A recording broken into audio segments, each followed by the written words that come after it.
Olá, a gente está vendo então essa resposta bíblica sobre adoração. Se adoração é uma resposta, nós estamos vendo na Bíblia que tipo de resposta é essa. E a primeira palavra, a palavra mais usada, é a palavra submissão. Shachar no Velho Testamento, proskuneo no Novo Testamento. Então a gente está vendo que submissão fala de aproximação. A base é aproximação. E é uma aproximação com uma atitude. Qual a atitude? A atitude de nos humilharmos, a atitude para que ele apareça e eu diminua. Isso tem a ver, então, gente, com rendição. Há um poder de uma vida rendida diante da presença de Deus. Por que Deus resiste ao soberbo? Por que a humildade é tão importante para Deus? Porque humildade traz o sentido de rendição, de entrega. Seja feita a tua vontade.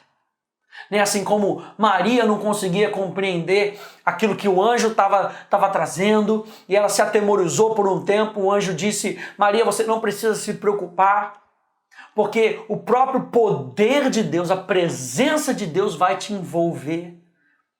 E o ente que vai nascer através de você, ele tem um propósito. E aí Maria se rende e diz: seja feita segundo a tua vontade.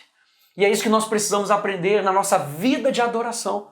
Ei, adoradores adoram, adoradores respondem.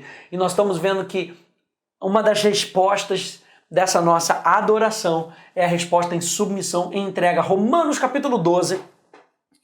Vá lá comigo, por favor, Romanos capítulo 12.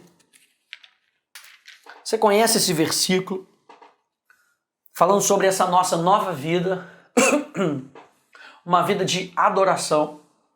E Romanos capítulo 12, verso 1, vai dizer: rogo-vos, pois, irmãos, pelas misericórdias de Deus, que apresenteis o vosso corpo por sacrifício vivo, santo e agradável a Deus, que é o vosso culto racional. E aqui o apóstolo Paulo, ele está falando pelas misericórdias de Deus, pelo amor de Deus, pela aliança que nós temos com Deus, com que nós apresentemos. A gente tem muita coisa para falar, só aqui em Romanos capítulo 12 tem muita revelação aqui, mas vamos nos ater a essa pequena palavra chamada apresentar. Apresentar aqui no grego é paristemi, e paristemi tem o sentido de colocar de lado, ao lado, ou aproximar, de apresentar, de mostrar algo, mas também tem o sentido de se submeter. O que o apóstolo Paulo está querendo falar aqui é: submeta-se. Aprenda a submeter a sua vida. Aprenda a submeter a sua existência natural e apresentar o natural como algo sobrenatural. Através do quê? Através de um sacrifício. E esse sacrifício vivo é Jesus, número 1. Jesus é o sacrifício vivo. Número 2, é um sacrifício santo, por causa do sangue de Jesus. E número 3, é um sacrifício agradável a Deus. É agradável a Deus por quê? Porque é feito pela fé. A fé agrada a Deus. Então você consegue ver essa ligação? Quando nós nos rendemos a Deus, nós nos rendemos por causa de um sacrifício de alguém que vive hoje.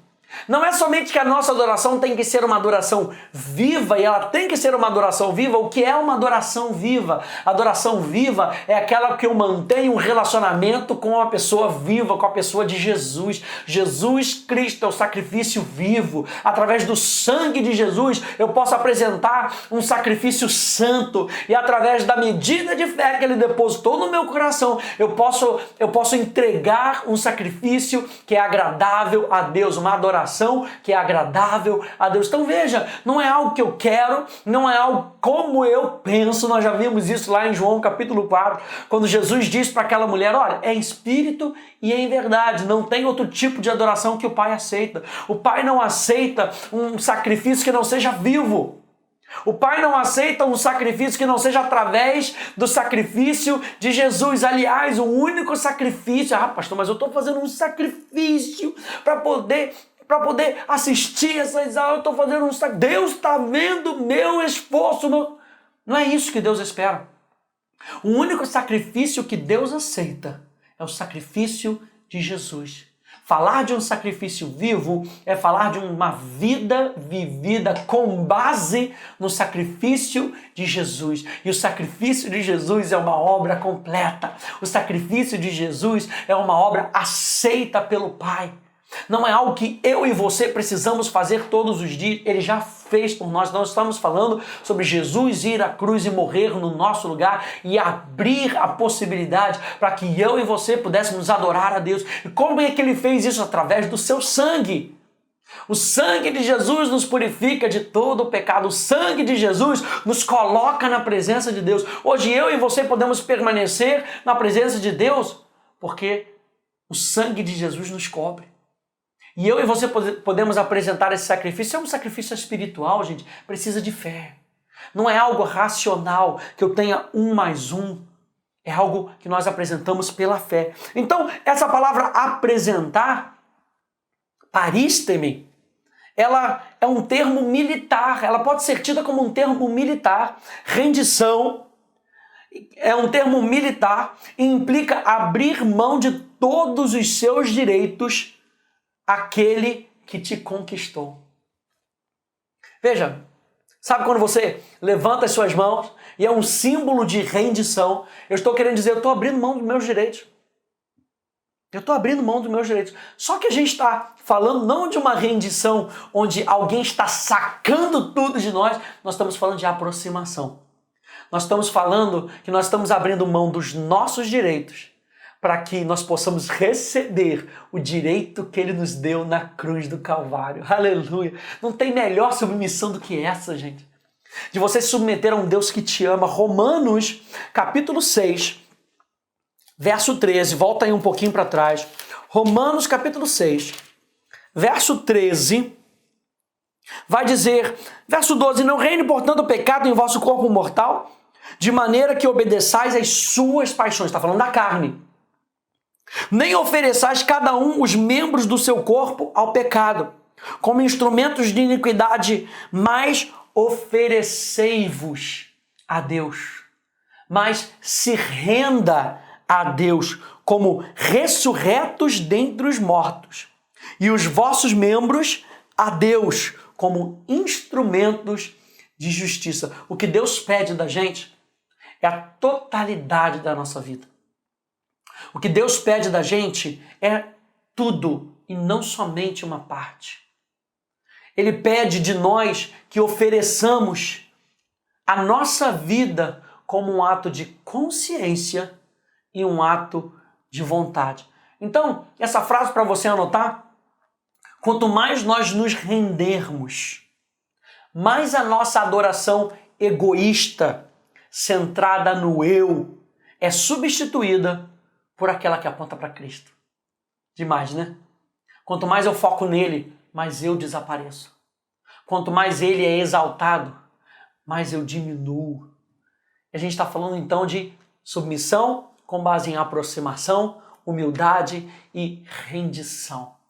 Em saber que a vontade dele é melhor do que a vontade de Deus é melhor do que o seu plano mais elaborado. Com que o plano mais elaborado que eu tenho para minha vida, para minha família, para minha esposa, para os meus filhos.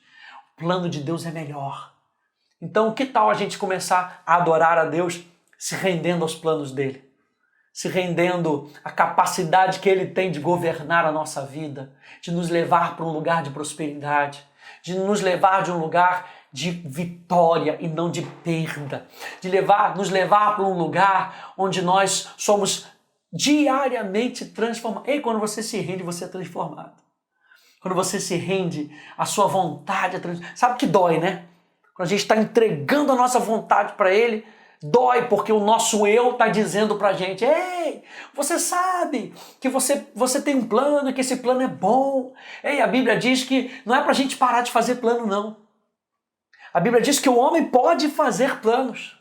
Só que a resposta certa vem dos lábios do Senhor. Então falar de adoração é saber e esperar a resposta certa. Pode ser que Deus vai dizer para você, olha, esse teu plano está de acordo com a minha vontade. Parabéns, vamos executar ele juntos? Mas pode ser que Deus fale, eu tenho um plano melhor. Que tal? você se render. Voltando para Maria, uau, Maria tinha planos, Maria estava pronta para se casar, Maria tinha isso, mas ela se rende aos planos do Senhor quando Deus diz, eu tenho um plano melhor para você, Maria. E ele teve até que ajudar José a entender esse plano, para que os dois, como uma casa, pudessem fazer valer aquilo que Deus queria para eles. Deus tem um plano para a sua vida, a gente já viu isso, Deus tem um propósito para você. Que tal a gente se render com uma adoração, a gente se submeter ao plano de Deus? Então eu peço ao Espírito Santo que revele a você os seus planos, que revele a você a sua vontade e que trabalhe isso no seu coração e no meu coração para que a gente possa fazer a vontade de Deus. Na nossa próxima aula, a gente vai falar um pouquinho sobre a graça para obedecer aquilo que Deus está colocando no nosso coração. Que Deus te abençoe no nome de Jesus.